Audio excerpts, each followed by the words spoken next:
Friends, welcome to Divya's green fingers.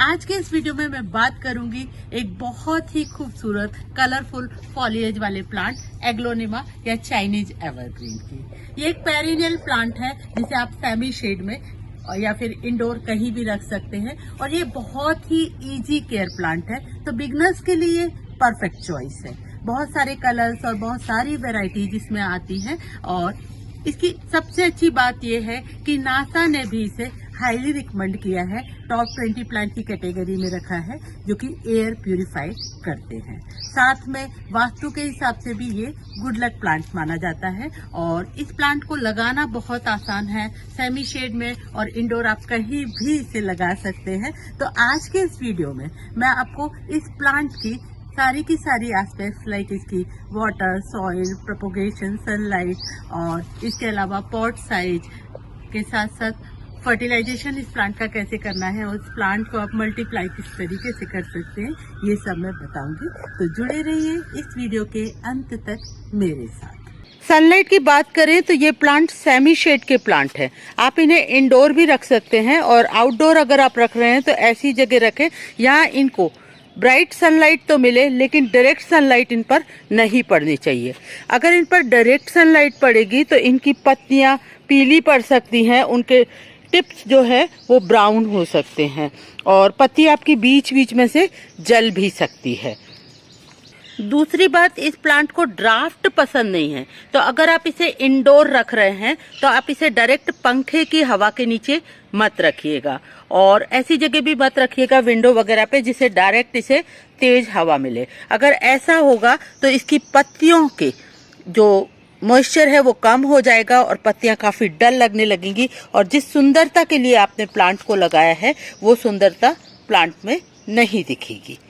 Sunlight exposure की बात करें तो एक चीज और ऑब्जर्व हुई है कि जो प्लांट ग्रीन साइड पे हैं, जिनकी पत्तियां ग्रीन हैं, फॉलिएज ग्रीन है, वो प्लांट कंपैरेटिवली अंधेरे में और ऑफिस की फ्लोरोसेंट लाइट वगैरह में भी चल जाते हैं। लेकिन जिन प्लांट की पत्तियां पिंक है या रेड है उन प्लांट को कंपैरेटिवली ब्राइट लाइट की जरूरत होती है जिससे कि प्लांट में बहुत अच्छे वेरिएशंस आते हैं। ये प्लांट ना सिर्फ देखने में पत्तियों के लिए खूबसूरत है बल्कि इसकी स्टेम भी बहुत खूबसूरत है। Green plant green stem, pink plant pink stem.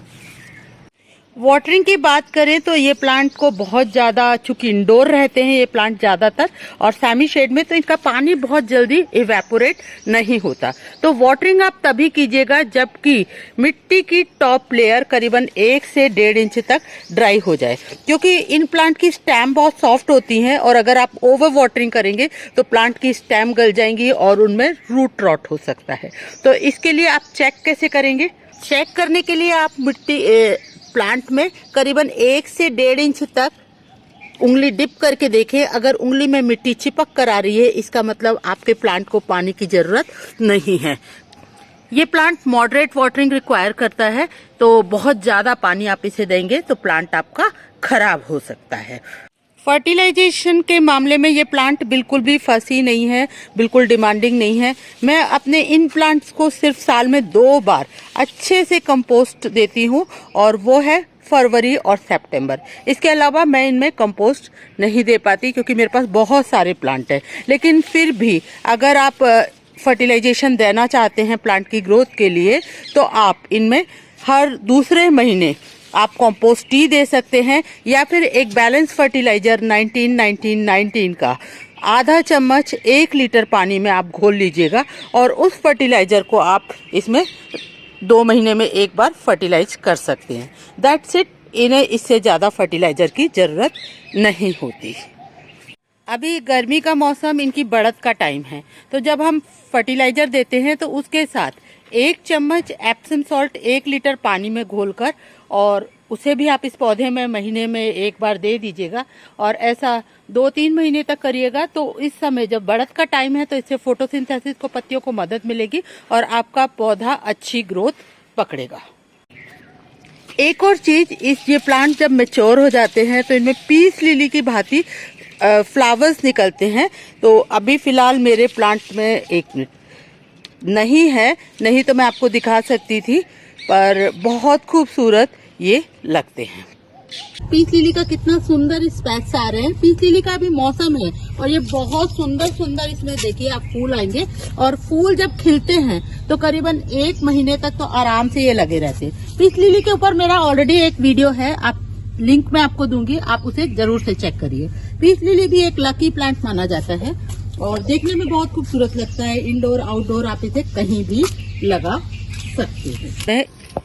ये एक ह्यूमिडिटी लविंग प्लांट है और ह्यूमिडिटी मेंटेन करने के लिए आप इसकी मिस्टिंग कीजिएगा। मिस्टिंग करने से ये प्लांट खुश रहता है। आइडियल टेम्परेचर इन प्लांट के लिए 18 से लेके 22, 25, इवन 30 डिग्री में भी ये अच्छे से थ्राइव करते हैं। और एक और चीज कि प्लांट की ग्रूमिंग के लिए इस प्लांट की पत्तियां क्योंकि बड़ी बड़ी होती हैं तो उन पर डस्ट एक्यूमुलेट हो जाती है, तो आप इसकी वाइपिंग कर दीजिएगा तो पत्तियां साफ भी रहेंगी। और दूसरी बात, पत्तियों में फोटोसिंथेसिस भी अच्छे से होगा। ग्रूमिंग के नाम पर इस प्लांट में जो नीचे की सड़ी गली पत्तियां हैं आप उन्हें इस तरीके से रिमूव कर दीजिएगा। वैसे भी पीली पत्तियां प्लांट में अच्छी नहीं लगती हैं, तो जब भी आपके प्लांट की पत्तियां खराब हो जाएं आप उन्हें हटा दीजिएगा। हाथ से भी हटा सकते हैं आप और कैंची भी इस्तेमाल कर सकते हैं। प्रोपोगेशन इस प्लांट का आप 2-3 तरीके से कर सकते हैं। एक तो रूट डिवीजन से कर सकते हैं, जैसे कि पीस लिली का प्लांट हम करते हैं, या फिर और भी प्लांट फर्न वगैरह करते हैं। इसके अलावा इसकी आप कटिंग ले सकते हैं, करीबन 6 इंच की कटिंग आप लेके और उसे भी पानी में प्रोपोगेट करके फिर लगा सकते हैं।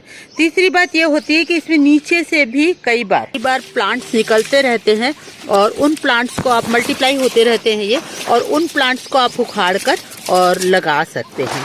तो मल्टीप्लिकेशन इस प्लांट का बहुत आसान है, आसानी से ये मल्टीप्लाई हो जाता है।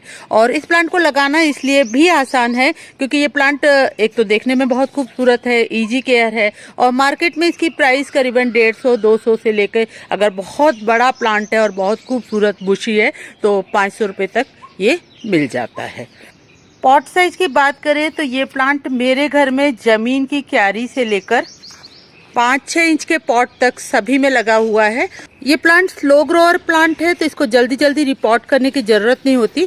इनिशियल बेसिस पे हम इसे 5-6 इंच के पॉट में लगा सकते हैं। मेक श्योर करें कि आपका जो भी पॉट हो उस पर ड्रेनेज के लिए बहुत अच्छे से होल होने चाहिए। सॉइल आपकी बहुत अच्छी वेल ड्रेन्ड और पोरस होनी चाहिए।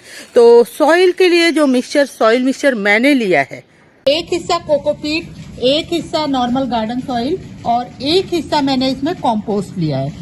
कॉम्पोस्ट आप कोई भी ले सकते हैं, काऊ डंग या लीफ मोल्ड कंपोस्ट या घर का कोई भी कॉम्पोस्ट ले सकते हैं। और इसके साथ करीबन एक गमला 6 इंच का है तो आधा मुट्ठी से 1 मुट्ठी नीम खली आप इसमें ऐड कर दीजिएगा, जो कि फंजीसाइड का काम करेगी। आधा चम्मच चाहे तो ट्राइकोडर्मा भी आप इसमें ऐड कर सकते हैं। तो ये एक बहुत ही वेल ड्रेन्ड और पोरस सॉइल मिक्सचर है जो कि आपके पौधे में बहुत अच्छी ग्रोथ को सुनिश्चित करता है। अगर आपके यहाँ की मिट्टी चिकनी नहीं है तो आप एक हिस्सा इसमें सैंड भी मिला सकते हैं। मेरे यहाँ की मिट्टी थोड़ी चिकनी है इसलिए मैं अपने यहाँ की मिट्टी में सैंड नहीं मिलाती हूँ, क्योंकि सैंड मिलाऊंगी अगर तो मिट्टी हार्ड हो जाएगी। गमला मैंने भर लिया है, करीबन 8 इंच का ये गमला है, प्लास्टिक का है और ड्रेनेज के लिए इसमें बहुत अच्छे से होल है। और ये प्लांट है जो मैंने रूट से निकाला है, जो にसे निकलते हैं उस तरीके का, और जस्ट बीच में मैंने इसे डिप इंसर्ट कर।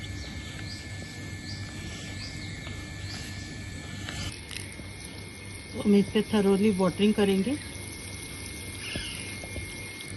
और वाटरिंग करने के बाद अब भी प्लांट लगाए हैं तो वैसे भी ये सेमी शेड का प्लांट है पर मैं इसे सेमी शेड में ही रखूंगी। करीबन 20-25 दिन में मेरा ये प्लांट एस्टेब्लिश हो जाएगा। और ये देखिएगा जरवेरा का कितना सुंदर फूल खिला हुआ है। अभी मैं जरवेरा लेकर आई हूँ और जरवेरा पे भी मैं वीडियो बनाऊंगी। बहुत सुंदर पेरिनियल प्लांट है ये, बहुत आसानी से लग जाते हैं। फ्रेंड्स, आई होप आपको मेरी इस प्लांट के बारे में दी गई जानकारी पसंद आई होगी। और अगर आपको मेरी जानकारी पसंद आई है तो इस वीडियो को लाइक कीजिएगा, कमेंट कीजिएगा, शेयर कीजिएगा और मेरे चैनल को सब्सक्राइब कीजिएगा।